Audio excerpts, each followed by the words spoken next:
Nanti kita lihat satu-satu. Berarti Tapi meneruskan tadi dulu, sebentar. Saya rasa di dalam perjalanan internasional yang dilakukan oleh Pak Presiden Prabowo, itu pertemuan-pertemuan berjalan dengan produktif. Keterwakilan Indonesia di hadapan pemimpin-pemimpin dunia itu kelihatan berwibawa. Sehingga ketika Pak Prabowo membawa nama Indonesia berhadapan dengan pemimpin-pemimpin global, suasana kesetaraan itu nampak. Anies memuji Prabowo setelah menghina dalam debat Presiden 2024. Mantan Gubernur Jakarta Anies Baswedan memuji lawatan Presiden RI Prabowo Subianto ke luar negeri akan membawa dampak positif untuk Indonesia. Dulu bersaing di Pilpres 2024, kini Anies Baswedan secara terang-terangan memuji Presiden Prabowo Subianto. Bahkan tak sungkan, Anies Baswedan menyebut Indonesia lebih berwibawa berkat sikap dan langkah yang diambil Prabowo sejauh ini. Pujian Anies Baswedan kepada Prabowo tersebut merujuk pada kunjungan kenegaraan Presiden RI ke-8 itu ke sejumlah negara. Anies Baswedan menilai kunjungan kenegaraan perdana yang dilakukan Presiden RI Prabowo Subianto ke sejumlah negara adalah sesuatu yang positif. Saya rasa di dalam perjalanan internasional yang dilakukan oleh Pak Presiden Prabowo, itu pertemuan-pertemuan, perjalanan yang produktif. Keterwakilan Indonesia di hadapan pemimpin-pemimpin dunia itu kelihatan berwibawa, kata Anies di kediamannya, Lebak Bulus, Jakarta Selatan, Kamis, 14 November 2024. Anies menilai kehadiran Prabowo membuat Indonesia berwibawa. Menurut Anies, ada kesetaraan yang juga dia lihat saat Prabowo membawa nama Indonesia saat berhadapan dengan para pemimpin dunia. Sehingga ketika Pak Prabowo membawa nama Indonesia berhadapan dengan pemimpin-pemimpin global, suasana kesetaraan itu nampak dan itu menurut saya baik untuk Indonesia, kata dia. Anies berharap lawatan Perdana Prabowo sebagai kepala negara bisa membuat Indonesia berperan aktif dalam menghadirkan perdamaian dunia. Mudah-mudahan dengan perjalanan-perjalanan ini maka posisi Indonesia sebagai warga dunia yang berpartisipasi aktif dalam menghadirkan perdamaian dunia itu betul-betul bisa terlaksana, kata dia. Saya melihat ada kesempatan dan ada kapasitas yang memungkinkan untuk peran itu dimainkan dengan amat baik oleh Presiden Prabowo, pungkas Anies. Diketahui, Prabowo kini tengah berada di Peru, setelah sebelumnya mengunjungi Tiongkok dan Amerika Serikat. Menurut Anies, Prabowo berhasil mewakili Indonesia dengan baik sehingga terlihat berwibawa ketika bertemu dengan para pemimpin negara. Selain itu, Presiden ke-8 RI tersebut memiliki potensi untuk membawa posisi Indonesia semakin terlihat di mata dunia. Ditemui di kediamannya, Lebak Bulus, Jakarta Selatan, Kamis, 14 November 2024, Anies memuji rangkaian lawatan Prabowo ke sejumlah negara tersebut sebagai perjalanan yang produktif. Saya rasa di dalam perjalanan internasional yang dilakukan oleh Pak Presiden Prabowo, itu pertemuan-pertemuan, perjalanan yang produktif, ujar Anies. Ia menilai Indonesia yang diwakili oleh Prabowo, terlihat berwibawa ketika berhadapan dengan presiden dari negara lain. Keterwakilan Indonesia di hadapan pemimpin-pemimpin dunia itu kelihatan berwibawa. Anies memuji pembawaan rivalnya di kontestasi Pilpres 2024 tersebut lantaran bisa terlihat setara di hadapan para pemimpin dunia.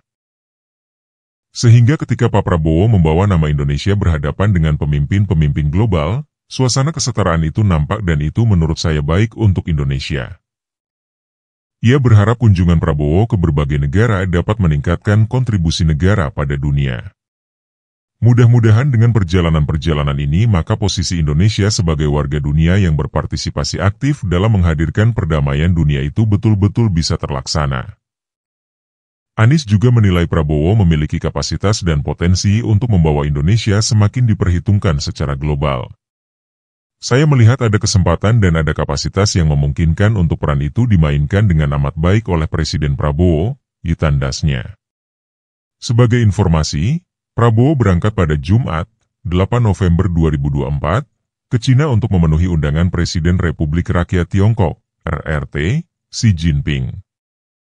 Ia melanjutkan perjalanan ke Amerika Serikat untuk bertemu Presiden AS Joe Biden, dan berbincang lewat ponsel dengan Presiden AS terpilih Donald Trump. Kemudian, Prabowo akan mengunjungi Peru dan Brazil untuk menghadiri konferensi tingkat tinggi, KTT, APEC dan G20. Terakhir, Presiden akan ke Inggris memenuhi undangan Perdana Menteri, PM, Inggris Keir Starmer, sebelum bertolak kembali ke Indonesia. 3 poin pembicaraan Prabowo dan Joe Biden. Presiden RI Prabowo Subianto mendapat sambutan hangat dari Presiden Amerika Serikat, Joe Biden di Gedung Putih, Washington DC, pada Selasa, 12 November 2024. Pertemuan ini dilakukan sehari setelah Prabowo melakukan panggilan telepon dengan Presiden Amerika Serikat terpilih, Donald Trump. Adapun pertemuan bilateral dengan Joe Biden merupakan bagian dari rangkaian agenda kunjungan resmi Prabowo ke luar negeri. Sebelumnya, Prabowo telah bertemu Presiden Republik Rakyat Tiongkok, RRT, Xi Jinping di Beijing, China. Rombongan dari Indonesia tiba di Gedung Putih dan langsung disambut oleh penjabat Kepala Protokol Amerika Serikat, Eden Rosenzweig. Kemudian Prabowo langsung diarahkan ke Oval Office, tempat Joe Biden telah menunggu. Turut hadir mendampingi Presiden Prabowo dalam pertemuan tersebut adalah Menteri Luar Negeri Sugiono dan Sekretaris Kabinet Teddy Indrawijaya. Sementara itu, delegasi Amerika Serikat yang hadir adalah Asisten Presiden untuk Urusan Keamanan Nasional Jake Sullivan, Duta Besar Amerika Serikat untuk Indonesia Kamala Lahdir, Asisten Menteri Luar Negeri untuk Urusan Asia Timur dan Pasifik dan Kritenbrink, serta Asisten Khusus Presiden dan Direktur Senior untuk Asia Timur dan Oseania Mira RAPP Hopper. 1. Ucap terima kasih. Dalam sambutannya, Presiden RI mengucapkan terima kasih atas undangannya untuk berkunjung dan melakukan pertemuan di Amerika Serikat. Selain itu, Prabowo juga berterima kasih atas perhatian Joe Biden yang memberinya ucapan selamat secara langsung saat memenangkan Pilpres. Terima kasih, Presiden Biden. Terima kasih telah menerima saya. Saya juga ingin berterima kasih. Anda secara pribadi menelepon saya untuk memberi selamat atas pemilihan saya, ungkap Prabowo, seperti dikutip tribun-sulbar.com dari laman Presiden RI.go ID, Rabu, 13 November 2024. 2. Kesepakatan kerjasama. Prabowo lantas mengapresiasi hubungan Indonesia dan Amerika serta menekankan komitmen untuk terus menjalin relasi dengan negara berjuluk Paman Sam tersebut. Amerika Serikat bagi kami adalah teman yang sangat baik. Amerika Serikat mendukung kami dalam perjuangan kemerdekaan dan membantu kami berkali-kali saat kami membutuhkannya. Oleh karena itu, saya akan bekerja keras untuk memperkuat hubungan Indonesia-Amerika Serikat, selanjutnya. Menjawab pernyataan Prabowo, Joe Biden mengaku bangga atas kemitraan dua negara yang kuat. Ia lantas mengajak untuk membahas cara melanjutkan kerjasama tersebut di masa depan. Presiden Biden juga mengidentifikasi beberapa fokus kerjasama, termasuk memperkuat kawasan Indo-Pasifik yang bebas dan terbuka, mendukung transisi energi bersih di mana Indonesia berperan penting, serta membangun rantai pasokan yang aman dan tangguh. Presiden Biden menegaskan pentingnya kemitraan strategis komprehensif yang mencakup pendalaman kerjasama keamanan antara kedua negara.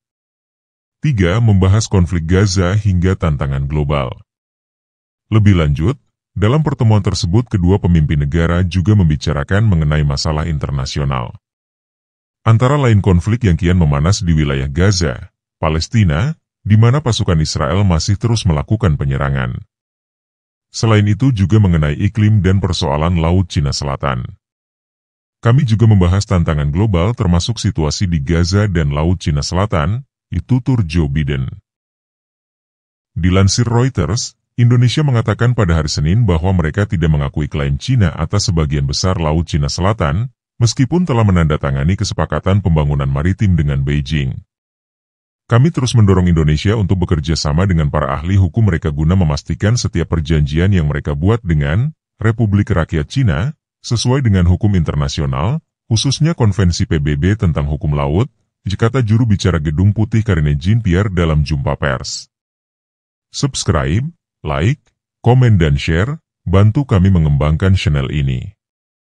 Salam Indonesia Maju, 2045 Indonesia Emas.